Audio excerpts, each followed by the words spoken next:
these gun rules don't take into consideration reality. So Vermont decides to ban 30-round mags because, oh, they're big and scary. But that's actually what you would need if you hoped to actually defend yourself against I tell everybody, multiple intruders.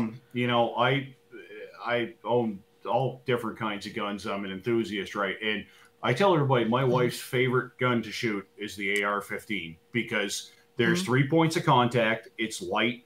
She can hit targets with it. She's got 30 rounds in case she misses. And of course, you know, in a gunfight, good Lord forbid, if I'm not around and she has to defend my family, she's going to be scared to death and probably going to miss the guy with the first half of the match. You know, I hope she has 100 rounds in the thing. Good Lord, you know, I mean, oh my gosh, why on earth would you want your family to be, you know, unable to defend themselves? I don't understand. But I'm reading this core thing, and it's saying, I don't know if this is accurate, but it sounds about right. It says that there have been instances where police have had to shoot a guy that was on drugs over 15 times before he stopped his attack. Sure. But according to the FBI, the average civilian deadly force encounter is 3 to 5 shots fired. That's what it was. But hits are what matter. So the thing is, I've watched gangsters at 7 feet, and they're just one-handing it, hitting. Look, they hit 50 Cent like 7 times. That dude's around making records. I don't know what to tell you. Oh yeah. So well, Brian in the chat says, "Shoot him in the leg." Of course, that famous quote, like, "Oh my God, have you, dude? It's hard enough to hit center mass, let alone somebody's legs while they're moving." Like, actually believe that though, and it just highlights how much these people don't know about firearms. I mean, you know, and how are you supposed to have a serious conversation? Like, you know, how am I supposed to talk about concealed carry with somebody who's never fired a gun in their life? You know what I mean?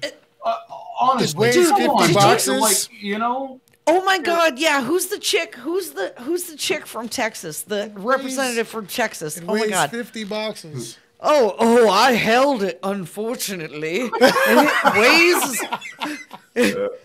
it weighs as much as 50 boxes that you might carry, and it shoots. These guys are straight out of the comic book, man. I swear to God, it's like I have no idea how people take politicians seriously. I really don't. They're just saying stuff. It shoots 50 caliber bullets. I was like, what? No, Sheila Jackson Lee. Look, the thing is that's amazing about people like in the Senate and stuff is like, okay, or House or whatever, doesn't matter, all of them. They talk about guns and they don't know anything about guns. Nothing. And I'm like, Nothing. this is the age of the internet, right? This isn't like the 90s where you could have said it and somebody was going to write an op-ed on why you're stupid. No one was going to read it. We're going to make memes out of you. We're going to do video remixes to the foolishness that you say. That's my next video edit right now. I'm working on a stupid people talking about guns video. I'm like, you guys are saying things that are verifiable. You're lying. You're not just mistaken. You've been briefed on this. You can look this up. You're either lying or you're willfully stupid, and that is upsetting because you're in leadership. It's 100% correct, and I'm glad. I'll give you a case in point example. This happened when they passed the waiting period bill this year. It had a provision for safe storage, they called it, where, you know, if you don't keep your guns locked up and something happens, there's penalties and et cetera, et cetera. Now, anybody who follows this subject at all will be able to point to 2008 in the District of Columbia versus Heller, which was a Supreme Court case which specifically dealt with the law in D.C. that said that you had to keep your gun locked up and rendered inoperable in your own home. And the Supreme Court struck it down. They said, no, you can't do that. That violates your right to keep and bear arms. You cannot mandate that people keep their guns locked up in their own home, right? This is 2008, and this is the Supreme Court that said that. So this is still on their wish list, and you have this, you know, liberal legislature in Vermont, which sees the Supreme Court as a conservative entity to, you know, thumb their nose at. So they write up this safe storage bill, and all the gun lobby goes in and says, guys, can't do that. DC versus Heller, 2008, Supreme Court says you can't do that. And they go, oh, geez, well, you know, we really want to. So they bring in their attorney general. who's the newly elected Democrat, so-and-so from Chittenden County, who's been a lawyer for I don't know how long or whatever.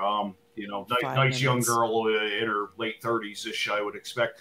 And she comes in and she says, oh, it's probably constitutional. You guys can go ahead and pass it. And they went, oh, okay. And they passed it.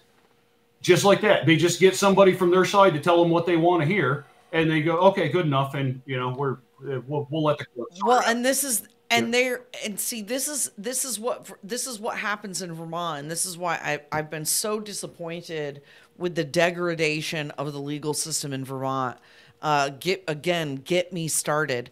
But what they do is they pass the thing that they know is unconstitutional, yep. and it stays there until and unless somebody has the money, resources, and desire or whatever to sue them, right? Like it'll stand unless you take them to court. Initial estimates for the lawsuit that the Federation is filing that we're helping out with, to get this through the Circuit Court of Appeals, we figure is going to take somewhere around $300,000 to start with. It costs close to $1 million to get a case to the Supreme Court. Now, remember, while we were out raising money and shaking our little donation jars and going, please, guys, kick us a couple bucks so we can fight the state is fighting us with our money. They have an army of lawyers that are paid for with our tax dollars. And they don't care how long it takes. They'll pass all the bad laws, and there's no repercussions. And if the court throws it out, and they go, "Oh, geez, oh well," and they'll pass another one for us to fight.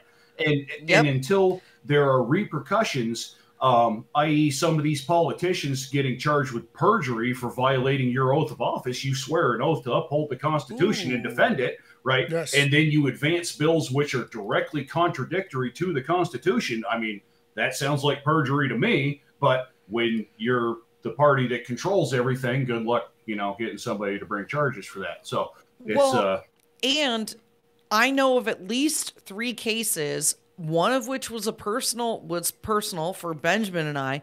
I know of at least 3 cases that went to the Supreme Court, and the Supreme Court, in their opinion, acknowledged that whatever was happening was in fact illegal or unlawful or whatever, but we're going to let it stand anyway. We're not actually going to defend your rights or stand up for you. We're going to let the municipality have supremacy. That's insane. Yeah. I don't know. And so but the thing is, and as Eric said, and up until you get to that point, you have to waste your money on 2 accounts because they're using your money to fight you the entire time you're doing that. Exactly. The whole time you're doing that.